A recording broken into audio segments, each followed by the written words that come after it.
Mire, los diputados de Elisa Carrió estuvieron absolutamente en todas las reuniones y el presidente del bloque de los diputados de Elisa Carrió es Miguel Pichetto, digamos, hasta el día de hoy. Hoy todavía sigue en el mismo bloque, con lo cual es un problema que debe resolver en la interna de su bloque. Nosotros hicimos claro, no solamente hemos presentado proyectos, en el caso de Verónica Racini, que es una de las personas que ha sufrido bloqueo en su empresa, que hoy es diputada nacional, fruto a cómo se expuso contra camioneros en la provincia de Santa Fe. Hoy es diputada nacional de nuestro bloque, ha presentado un proyecto, yo he presentado un proyecto con el resto del bloque, entendiendo lo que nosotros creíamos de la modernización laboral y de las peleas que había que dar. Por eso dije al principio, yo creo que había que ir con la cuota solidaria, como dicen ellos, sindical. Yo creo que tenemos que ir contra el tema de bloqueo en las empresas, aumentando las penas. Le agradezco infinitamente. En un proyecto, lo decimos ahora, lo vamos sosteniendo. Ahora, también tenemos que entender es que es mejor tener lo que hoy vamos a tener, modernización laboral, y esto he hablado con desde las empresas más grandes hasta el más pequeño de los comerciantes, que no tener nada que nos dé seguridad jurídica al momento de tomar una persona. Le agradezco infinitamente, gracias. No, Eduardo, gran abrazo. Hasta luego, gran abrazo. Carlita, todo con tranquilidad, ¿no? Ahí. Todo con tranquilidad. Me quedó enganchado el diputado. No está dando todavía. Pero bueno, ahora lo vamos a acomodar. Todo. Espéreme que ahí lo solté.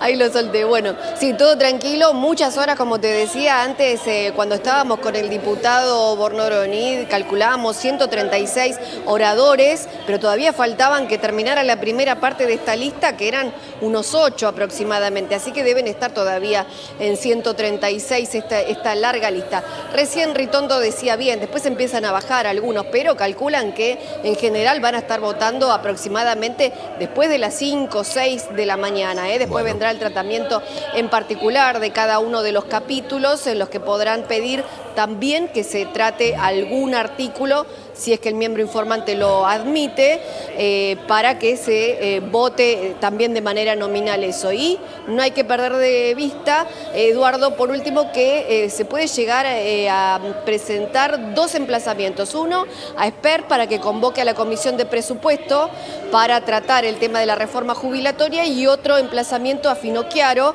que es el presidente de la Comisión de Educación, para que se trate también los proyectos para el financiamiento educativo. Así que eso es lo que está previsto esta tarde. Está hablando Victoria Tolosa Paz en este momento. Gracias, después volvemos. Gracias.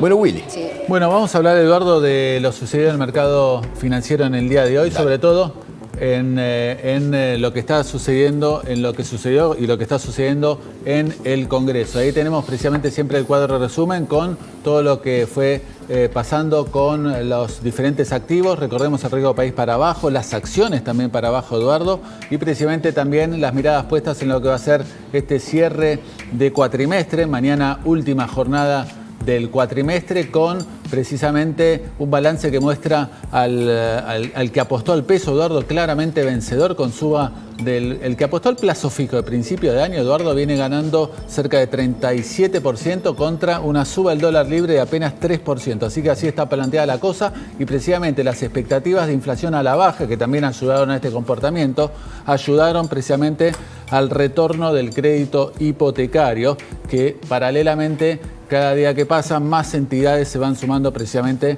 a lanzar nuevas modalidades de crédito hipotecario. Bueno, justamente tenemos al director del Banco Ciudad, Gastón Rossi. Gastón, ¿qué tal? ¿Cómo va? ¿Qué tal? Buenas noches, Eduardo. ¿Cómo estás? Hablemos de esto, de este lanzamiento. Bueno, la verdad que estamos muy contentos. Hoy en la sede central del Banco Ciudad, en Sarmiento y Florida, el jefe de gobierno Jorge Macri, junto con el presidente del banco, anunció el retorno de las líneas hipotecarias. El Banco Ciudad tiene toda una larga trayectoria. De hecho, si bien es el 7º, 8º banco del país por distintos indicadores, en materia de préstamos hipotecarios es el 3er banco del país. Y es una línea que entendemos tiene condiciones muy convenientes, porque se va hasta 20 años de plazo, pero en particular con una tasa de interés, obviamente con el ajuste UVA, que es la única forma de poder prestar en Argentina a largo plazo. y con una tasa de interés que por sobre ese ajuste UVA es del 5,5%, que está bastante por debajo de otras alternativas que están hoy disponibles en el mercado. ¿Y de cuánto dinero estamos hablando? ¿Y para qué? ¿Es para compra de vivienda solamente? No solamente compra ok. de vivienda, o sea, el monto máximo es 250 millones de pesos, Ok. que al tipo de cambio oficial son 250 mil 250.000 dólares. más o menos. El banco financia, como suele suceder con los préstamos hipotecarios, hasta el 75% del valor de la vivienda, cualquiera sea el valor de la vivienda, siempre con el tope del préstamo. Y, digamos, entendemos que es una buena posibilidad porque, por ejemplo, si uno piensa un préstamo hipotecario de 70.000 dólares, eso tiene una cuota al plazo mayor de 20 años equivalente a 480.000 pesos, es la cuota inicial. Y la verdad que si lo comparás con lo que es un alquiler, hoy no está de una propiedad más o menos similar, no está tan lejos. Con la diferencia que obviamente es una forma de ahorro porque sos propietario y pasado los 20 años, digamos, te queda el inmueble en tu poder, con lo cual entendemos que incluso para gente joven, la verdad que me habías preguntado con respecto a los ingresos, para un préstamo de 70.000 dólares que tiene una cuota de 480.000 pesos, el ingreso requerido del hogar es 2 millones de pesos, porque la cuota no puede exceder el 25% del ingreso total del hogar, que pueden ser, si es un matrimonio o convivientes, suman los ingresos y se presentan en el banco con esos ¿Viviendas ingresos. nuevas o usadas? Tanto viviendas nuevas como usadas, y me olvidé de contestarte, Eduardo, no es solo para adquisición, también puede ser para ampliación o para refacción. Claro. Y están estudiando, tengo entendido, que haya una suerte de cogarante, digamos, que el padre pueda garantizar también. ¿El padre o la madre? O la madre, Sí, digamos, claro. los padres puedan Exactamente. garantizar, porque obviamente por ahí el que accede al crédito por ahí no llega a esos 2 millones que hacías referencia. Correcto. De ingresos. Hay dos alternativas. Una es la tradicional, que es que vaya como codeudor, es decir, que el padre o la madre que Se tenga garante. ingresos salga como codeudor. El problema que hay en este caso es la edad, porque para tomar el préstamo se toma siempre la edad jubilatoria. Pero se está estudiando la posibilidad de incorporar la figura del garante. Entonces, si un padre tiene ingresos, tiene patrimonio, aun cuando el hijo, para el préstamo de 500.000 pesos, el ingreso requerido son 2 millones de pesos. Supongamos que gana 1 millón de pesos, el padre o la madre puede complementar para poder acceder a la vivienda. Lo que falta. Eso está bueno. Entendemos que ¿Hasta sí qué que va a edad se facilitar. puede- ¿Hasta qué edad se puede sacar el crédito? Ahí está. A ver, si no está la figura del garante, si querés irte al plazo máximo de 20 años, 45 años es la edad máxima. Máxima. Obviamente, si tenés 50, lo podés sacar a 15 años. O sea, no puede exceder los 65 años el plazo de vigencia del préstamo, con una particularidad que es que los préstamos UVA tienen una condición desde que surgieron en el año 2016, que si el salario real cae 10%, el tomador del préstamo, y el banco está obligado a conceder esa facultad, puede extender la vigencia del préstamo hasta un cuarto, es decir, si eran 20 años, puede extenderlo 5 años más, que lo que le permite básicamente es O sea, bajar una la persona de cuota. 60 años no podría sacar el crédito. Podría sacarlo solo por el 5 periodo años. de 5 Claro. años. Solo por 5 años. Claro. Pero si es una persona de 60 años que le interesa para su hijo y el hijo no cuenta con ingresos y el padre sí, podría tomarlo bajo la figura cuando se implemente ok. la figura Claro. del garante. El temor por ahí de muchos es, bueno, porque además con el tema de lo que fue la línea de créditos con Macri, con los UVAs, Eduardo, ¿te acordás Claro, que, digamos, los UVA claro, se rompió complicó todo. muchísimo? El temor es, digamos, en esta Argentina por ahí inestable, más allá de lo que pase en los próximos años, tomar a tantos años un préstamo. ¿Qué aconsejarías, no? Bueno, primero hay que mirar la historia pasada. Y la verdad que en el 2016, 17 y parte del 18 se dieron 115.000 préstamos hipotecarios. Hoy, con todas las vicisitudes macroeconómicas que pasó la economía argentina desde el 2018 a hoy y una pandemia en el medio, la irregularidad, es decir, la cantidad de préstamos que tienen un atraso en el pago de cuotas de 90 días o más es menor al 2% de la cartera. Es una mora bajísima, incluso en la comparación con otros vecinos O sea, la gente latinoamericanos. cumple. Obviamente el crédito. haciendo un enorme esfuerzo porque la actualización de la cuota en función de la A inflación los créditos representa- UVA los mató. A muchos de ellos. ¿no? Y le comía, Sí, porque sí. cada vez hizo un porcentaje mayor del salario, le comía la cuota. Claro. Sí, a una salvedad.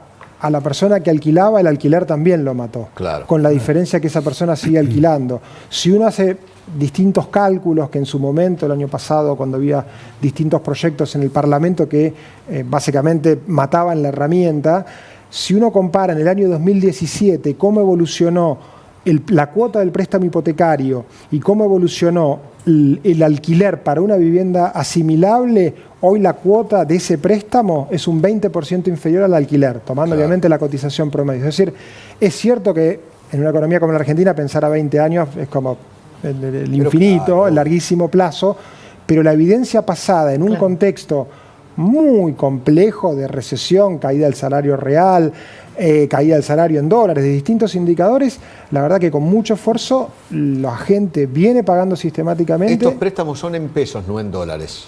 Son en pesos con la cláusula de ajuste UVA, es decir, más una sobretasa. Exactamente, esa sobretasa, me olvidé decirlo, es del 5,5%, con la particularidad que si el préstamo está dentro de lo que se denomina el microcentro ampliado, que va desde Santa Fe hasta San Juan y desde Paseo Colón y Alén hasta Entre Ríos Callao, la tasa de interés es del 3,5%, lo que obviamente baja la cuota. Obviamente esto en la idea de el interés del gobierno de la ciudad. Vio que las propiedades, por lo general, siempre el vendedor quiere dólares, no pesos.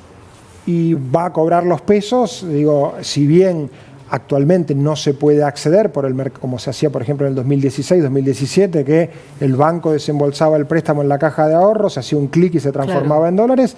Hoy hay vía el dólar MEP, que es, digamos, una práctica que se ha generalizado en los últimos tiempos. Es una... O sea, la operación se puede hacer en el mismo Banco Ciudad y el vendedor va a recibir los dólares. Exactamente. O le transfieren los dólares. Hace el operador, básicamente se embolsan los pesos, se bloquea la cuenta y cuando esté disponible la compra del MEP, aparecen los dólares en la caja de ahorro en dólares y transfiere. O sea, no ve el billete. Digo, viste que hay gente que por ahí, pero ve los dólares en la cuenta. Claro.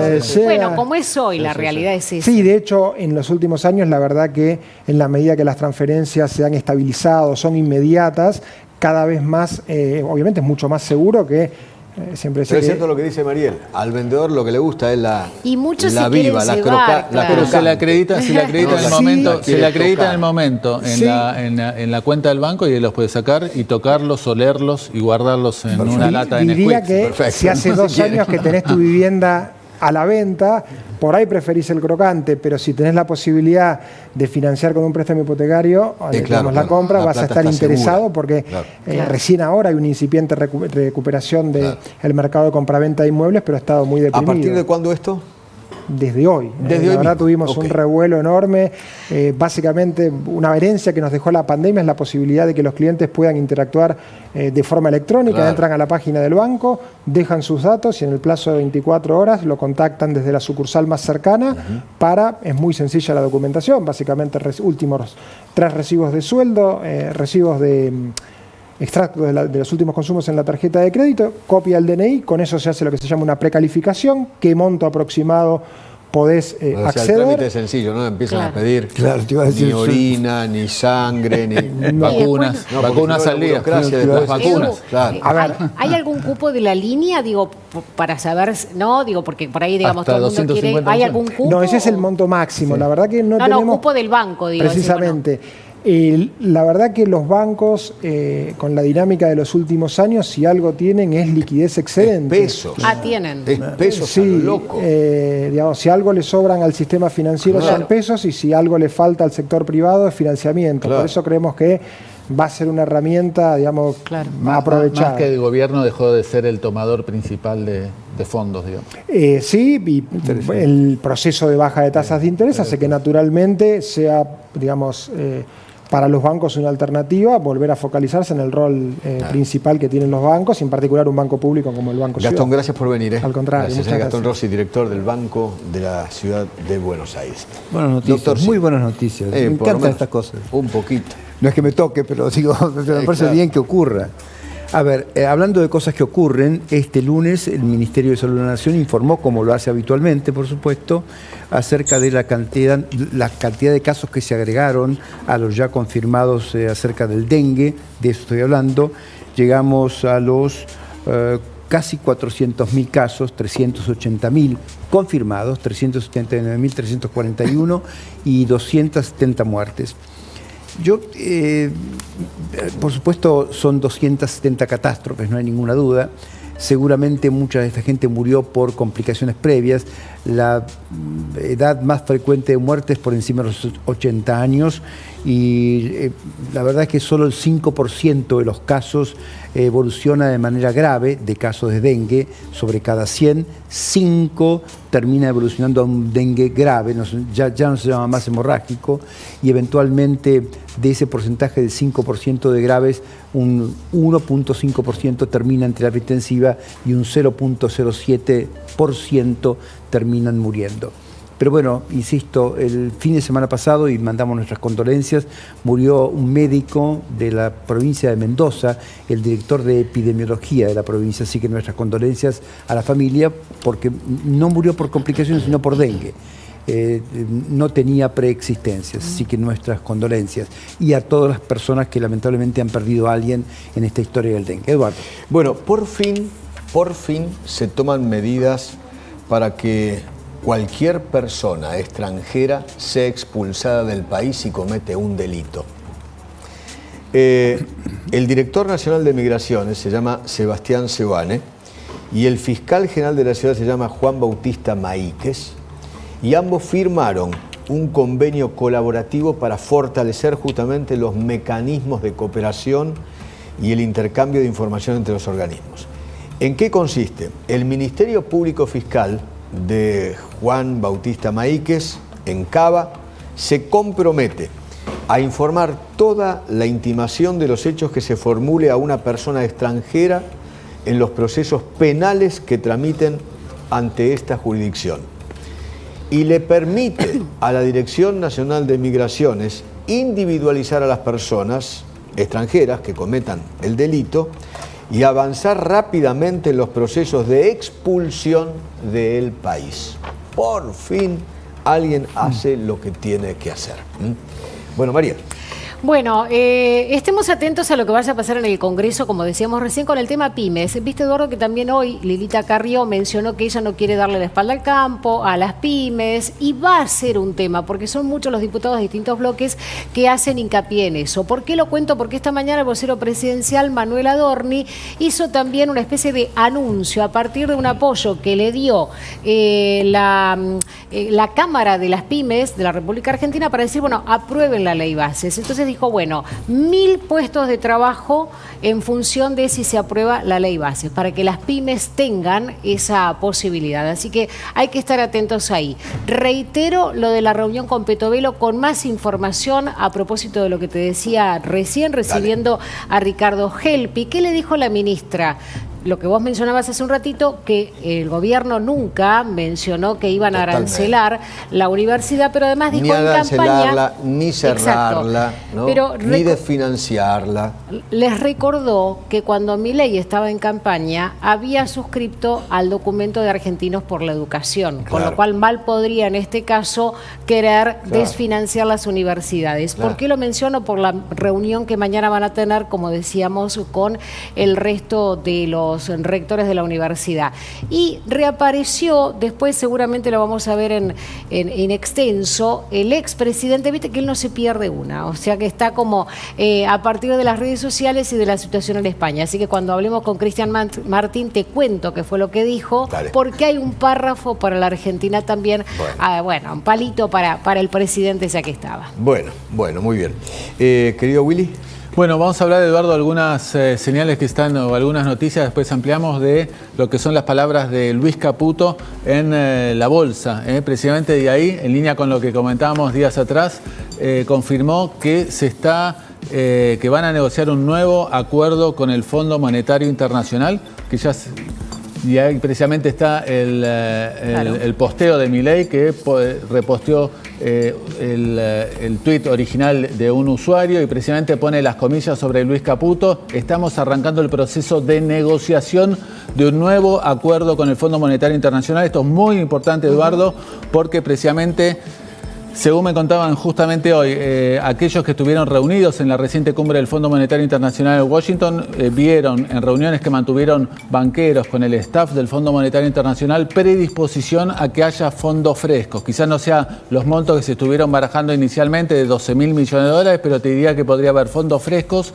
de 5.000 millones de dólares sujetos precisamente, o por lo menos para poner en la vidriera del Banco Central a la hora de liberar el mercado cambiario, que es algo que realmente se espera que se lo haga, el presidente mismo lo dijo, lo más rápido posible, porque realmente va a motorizar un poco lo que son la actividad económica en general, habida cuenta de las restricciones que aún hoy existen en el mercado cambiario. Así que atención a este anuncio de Luis Caputo recientemente, hace minutos nada más, en la Bolsa de Comercio, confirmando que se viene un nuevo acuerdo con el Fondo Monetario Internacional. Normalmente las negociaciones, Eduardo, duran 1 mes y medio o 2. Lo que viene medio lento es el campo, ¿no? Sí. Liquidando, ¿no? Es cierto también que hubo muchas lluvias que complicaron el traslado a puertos, etcétera, etcétera. Veremos lo que pasa precisamente, pero ya estamos, te diría, en época de que empieza a haber un poco más de liquidación de dólares del agro. En lo que yo lo consulté la semana pasada y me dijeron era por el tema climático, no por expectativas de devaluación. Veremos lo que sucede precisamente en las próximas jornadas, porque puede ser lo que vos decís, Eduardo, que detrás de esa poca liquidación se esconda o esté camuflada algún tipo de apuesta o quedarse con como sucedió en el pasado, Eduardo, ante temores que tocan el tipo de cambio y dicen me los quedo, total, quizás lo vendo más adelante y gano un poco más. Hay todo ahí un rumor, ¿no? Del atraso cambiario y entonces... Es el tema, ¿no? Es el tema económico. Porque algunos dicen, bueno, entonces si hay atraso cambiario, entonces va a haber devaluación, ¿no? Porque solamente aumentó un 9% el dólar oficial y la inflación en 90%. Sí, tal cual. Y por eso te diría que mientras más rápido eliminen esas expectativas, más rápido, como comentábamos recién, liberen el mercado cambiario, menos va a estar esa expectativa de devaluación. Y eso te diría que para tranquilidad, y cuando liberen el mercado cambiario, esos dólares del fondo servirían para que no haya saltos importantes ni bruscos, porque obviamente lo que menos quiere comerse el gobierno, y nosotros desde ya, es otro salto cambiario importante y mayor inflación. Totalmente, sí. Recordar, Edu, dos cosas. Una, que el ministro Francos, después Carlita seguramente cuando haga la salida de ahí nos lo va a contar, está en el Congreso, porque volvió de... ¿Santiago Caputo también está ahí o no? Bueno... Porque hoy hablaba yo con confirman. Pichetto, con Pichetto esta mañana en Radio Mitre, fue muy interesante la charla, y le pregunté justamente quién, porque me hablaba de la nueva posición del gobierno, una posición dialoguista, ¿no? Entonces yo le preguntaba, bueno, pero ¿quiénes son esos factores fundamentales dialoguistas del gobierno? Y me marcaba justamente a Guillermo Francos y a Santiago Caputo, ¿no? Como dos personas claves, ¿no? Y también mencionaba a Nicolás Pose y al segundo de Nicolás Pose, que nunca me acuerdo cómo se llama. Ay, se me escapó, espérate, ya te digo. Ya te lo digo. Es medio complicado. Sí, el uno es mudo, ¿no? Y se complica con Pose. Imagínate el segundo, ¿no? Gagliardi me sale, pero no es por ahí, pero ya te digo. A propósito de lo que vos decías de los dialoguistas, vos sabés que cuando fue la primera reunión de la CGT en Casa Rosada fue fundamental el rol de Caputo. Contaban después, no desde el gobierno, de Santiago Caputo, contaban que además cuando hablaba él, todos se callaban. Está muy bien. O sea que claro, lo que pasa es que saben que Santiago Caputo es una pieza clave en el entorno del presidente. Claro. ¿No? Y que cuando habla Santiago Caputo, habla de alguna manera habla Milei. Y hay expectativas en el gobierno sobre la posibilidad de que no se haga el paro y vayan solamente a la marcha, Bueno, Lucas Jerez, estoy con vos. Eduardo, bueno, José Rolandi es el Rolandi, ahí está. De Nicolás Pose, que está propósito bien temprano. ¿Rolandi o Rolandi? Exactamente. Rolandi. Me fue. Rolandi. José Rolandi. Bueno. Exacto. Mira, nosotros tomamos un poco de distancia de la Plaza del Congreso para que vean en qué situación se encuentra ahora. Más allá, Eduardo, de esa movilización de jubilados con 2 rondines incluidos aquí en el Congreso, que por cierto cortaron la totalidad del tránsito, esta ha sido la constante. Fíjense, un muy importante cordón de la policía sobre la avenida Rivadavia, bien de frente, bien de espalda concretamente hacia el Congreso, por la avenida Entre Ríos, y lo propio del otro lado por la calle Irigoyen. Recién me acaba de adelantar Beliboni que a eso de las 22 a las 10 de la noche la expectativa y el acuerdo con los diferentes líderes de diversas agrupaciones es levantar absolutamente la presencia de todas estas personas aquí, que volverían mañana recién a las 10 de la mañana. Pero actualizamos, el tránsito está fluido por Rivadavia, por Entre Ríos, por Irigoyen, funciona el servicio de transporte público automotor, como también el subte. Eduardo, esperemos que todo concurra con parsimonia hasta esta hora, a las 22, y veremos si es tal la desocupación de la plaza como la anticipó el señor Eduardo Beliboni. Bueno, muy bien. Por ahora todo con tranquilidad, ¿no? Cosa que me parece muy bien. Sí, sí, cumpliendo el protocolo. Lucas. Se cortó Lucas. Bueno, Pablo Corso, me voy con vos al otro puesto. Dale. Te respondo la pregunta de Lucas, en este caso Eduardo. Se cumple el protocolo en todo el perímetro comprendido por las avenidas Rivadavia, Hipólito Yrigoyen, Entre Ríos y Callao. No así sobre esta arteria, que es Solís, es la plazoleta donde doblan los colectivos, dejan a los pasajeros frente al Congreso y siguen hacia la zona sur de la ciudad de Buenos Aires. Aquí se permitió que estuvieran los manifestantes. Ya van 7 horas de protestas, en consonancia con el inicio del debate dentro de la Cámara Baja. Como bien decía Lucas, cerca de las 21 a 22 horas van a levantar el corte y van a retomarlo recién mañana a las 7 u 8 de la mañana, cuando se dé finalmente la media sanción dentro de la Cámara de Diputados. Y un discurso contundente, Eduardo, para finalizar. Acaba de finalizar un espectáculo aquí, improvisado, sobre la acera, donde hablaron diferentes diputados, además de dirigentes de izquierda, entre ellos Miriam Bregman, Nicolás del Caño, donde reiteraron esta sentencia, la misma del último 6 de febrero, cuando cayera finalmente la primera versión de la ley bases. Vamos a voltear tanto la ley de bases como el DNU desde la calle y no tanto desde el Congreso. La sentencia del Frente de Izquierda. Gracias, querido. Gracias. Hoy aparecía una bandera de Palestina. Mostré la imagen. En el medio de esta marcha, una bandera de Palestina, ese es un elemento, se transforma en un elemento antisemita, ¿no?